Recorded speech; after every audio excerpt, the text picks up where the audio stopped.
This tutorial is going to be looking at the spot healing brush tool.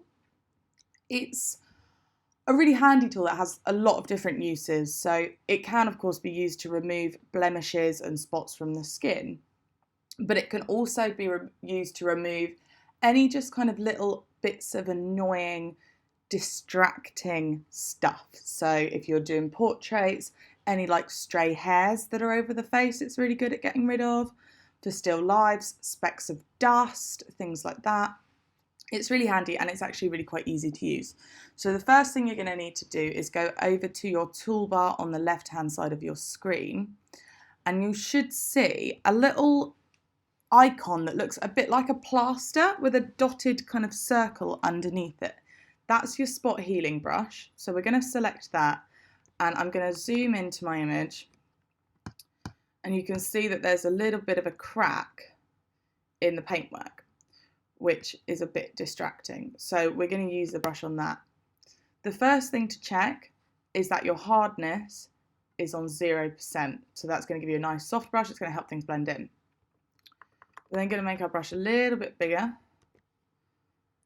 And it just needs to be a bit wider than the thing that you're trying to remove.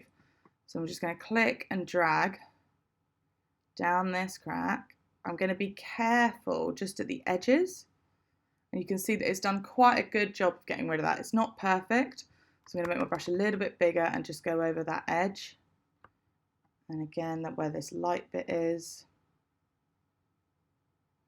So that's looking much, much smoother now. Once you've got rid of the main bulk of that, we need to address these bits that are near more detail, because this is where you've got to be a little bit careful, because it's automatically done by the computer.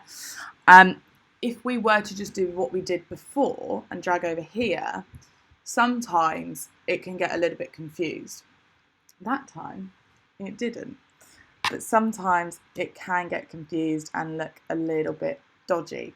So if we go back down to this bottom bit,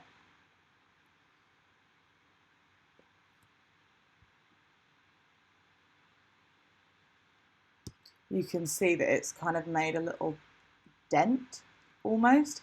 And that's what you want to avoid, because those tiny little things are kind of the telltale signs that you've been manipulating your image and editing it. And we want to try and keep it as natural and as streamlined as possible.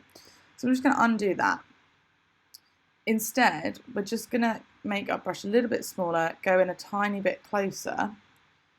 And you can see that it's starting to improve already. So we've now gotten rid of that kind of annoying little crack. If I just zoom out a little bit, this is where you can, again, just go in with the spot healing brush and just tidy up. So there's a little kind of lighter bit here. Just going to do a little blob over the top, and we've gotten rid of that. And it's just about examining your image and paying attention to detail, really. And that's how you can get rid of these little tiny annoying things. There's a little tiny dark speck of dust here. So again, we'll just zoom in, move over. You can see it in the top right of the screen there. Again, I'm just going to click once and it's gone. So it's just a nice way of kind of simplifying your image, smoothing out any little bits that you don't want to have in it.